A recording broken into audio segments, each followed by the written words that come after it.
Bueno, primero, las capacidades es el potencial genético, ya que existe. Entonces, es la definición más gruesa. ¿Ya? Todo lo que es genético, ¿ya?, se traduce como capacidad. Y en inglés eso se llama ability. ¿Ya? Entonces, eso es como inicio de conversa. Las capacidades, ¿ya?, prácticamente tienen una característica que precisan de ciertos estímulos para que se desenvuelvan. Entonces, hay lo que se llama periodos críticos y sensibles, donde determinadas capacidades tienen un periodo ideal para desarrollarse. Dentro de las capacidades está todo la estructura de locomoción, pero esa estructura de locomoción va a precisar, aparte de la genética que está, estímulos del medio ambiente. Y cualquier capacidad para desarrollarse va a precisar de dos grandes cosas: estímulo y nutrición. Son los dos elementos fundamentales. Si falta uno de ellos, va a haber un deterioro enorme. Lo otro es el estímulo adecuado, es la adecuación del estímulo que debe ser dado para determinada capacidad que esté en el periodo crítico y sensible, que se llama. Ese periodo crítico y sensible no significa necesariamente que después o antes de eso no se va a desarrollar, sino que es el periodo en que se pueden desarrollar mucho mejor. Entonces, ese es el paño de fondo que está en las capacidades. La locomoción está inscrita en los genes, pero, por ejemplo, y lo conversamos el otro día, el caminar bípede precisa de modelos. Y el modelo, obviamente, que son las personas que lo circundan y que andan en bipedía. Por eso que en los jardines infantiles es muy importante, cuando los chiquititos están gateando, existen las paredes unas escalerillas para que se transforme de la cuadrupedía a la bipedía, la transformación lógica.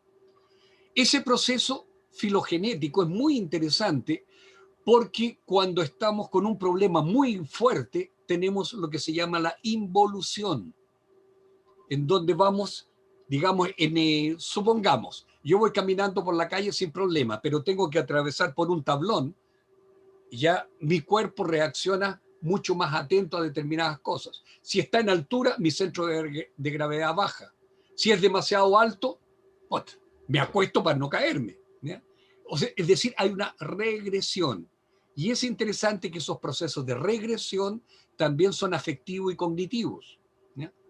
Entonces, son elementos tremendamente importantes, porque en un periodo de depresión profunda, la posición que se toma es la posición fetal, ¿ya?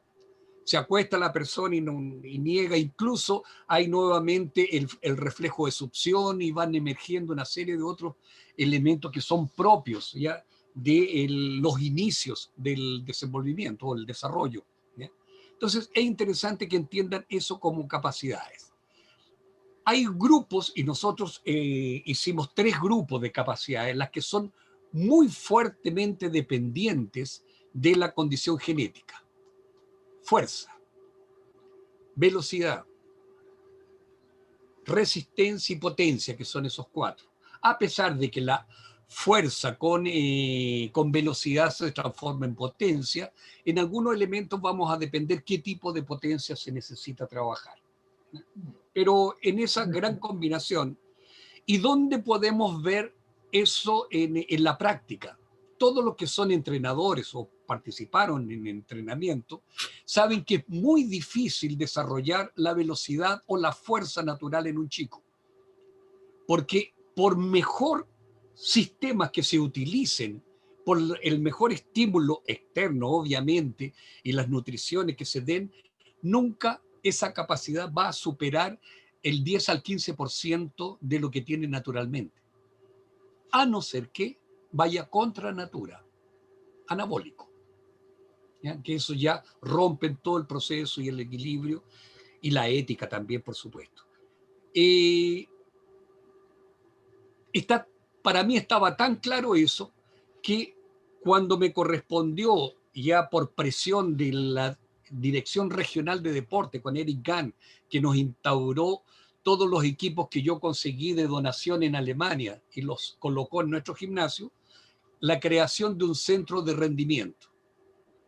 Pero había que rápidamente buscar, no, no, no podíamos utilizar el sistema tradicional de la masificación deportiva. ¿Se acuerdan el triángulo de masificación? 1000 alumnos practicando, 100 que pueden tener cierto rendimiento, 10 que pueden ser buenos y uno que puede competir. Eso se necesitaba una infraestructura enorme para poderlo hacer. Lo hicimos. Estuvimos grandes, digamos, cantidad de gimnastas en el colegio alemán, después se abrió para el colegio francés, en el Olimpia.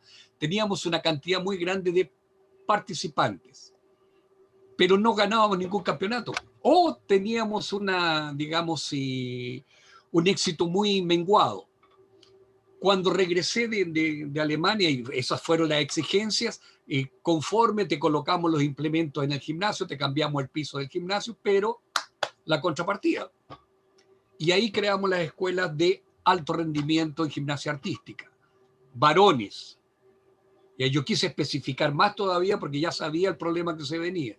Hicimos un test, ¿ya?, muy simple, donde mandamos a todos nuestros alumnos a todos los colegios de Osorno a testar a chicos que estaban entre 8 y 11 años de edad, con un palo de escoba, que se le cruzaban entre los dos ahí, lo colocaban en una altura y los chicos tenían que hacer una flexo-extensión de brazos bien hecha por año de edad.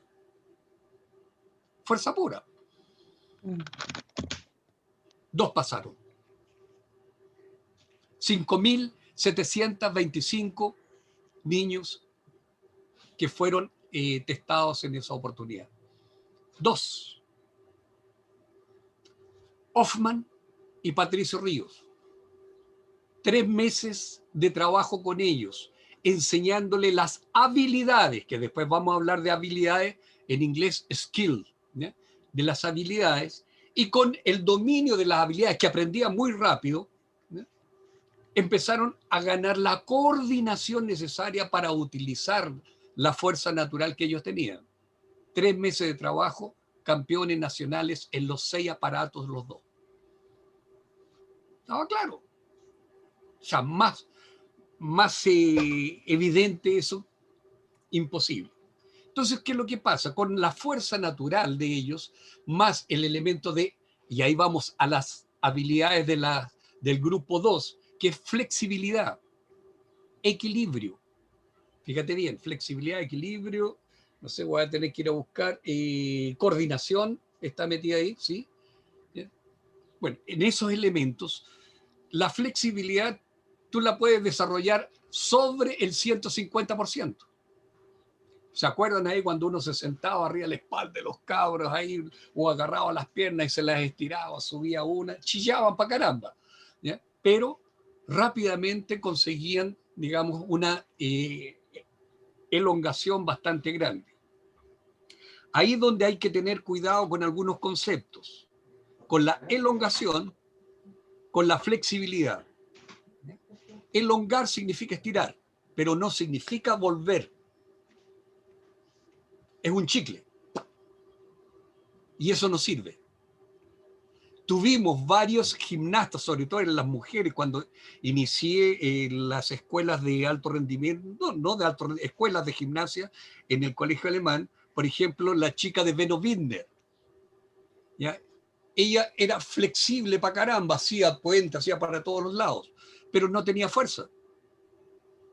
Entonces hacía todo a columna, y hecho a columna el ejercicio mal hecho, ¿ya? Porque tiene que ser realizado con técnica, con transferencia de fuerza, etcétera, etcétera. Entonces, la flexibilidad es la que te permite un rango de movimiento amplísimo, pero con un alto tono muscular. ¿Qué significa eso para entrenamiento? Para entrenar, ¿ya?, la flexibilidad, primero tienes que hacer soltura, que se llama, ¿ya? La soltura es retirar el máximo del tono muscular, y a través de masaje, que iniciábamos los entrenamientos con masaje, ¿ya? De masaje entre varios, conseguir el máximo rango de movimiento, ¿ya? Y siempre llevando en consideración lo que se denomina el limiar del dolor.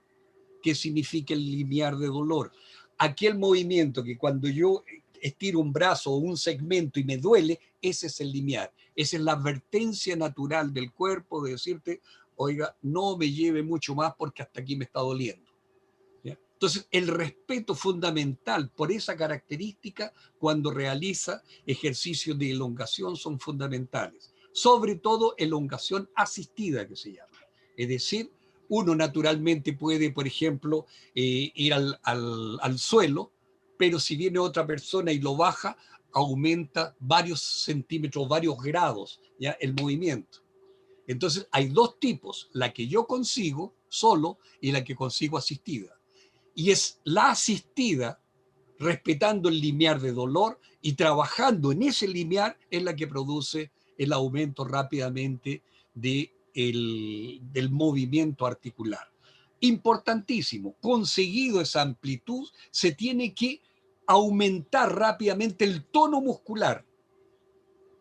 Teniendo el tono muscular con esa abertura, ahí tienen lo que se llama flexibilidad.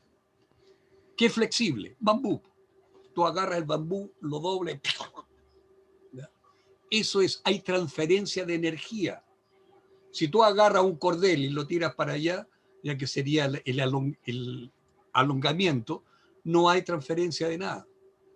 Entonces, toda la parte, por ejemplo, para los deportes, fundamental, la flexibilidad con un alto tono muscular para poder acumular lo que se llama energía potencial acumulada, que eso después se dispara lo mismo que un resorte. Por ejemplo, para una kip, tú vas en la barra, juntas los kips, un golpe y ya estás arriba. ¿Ya?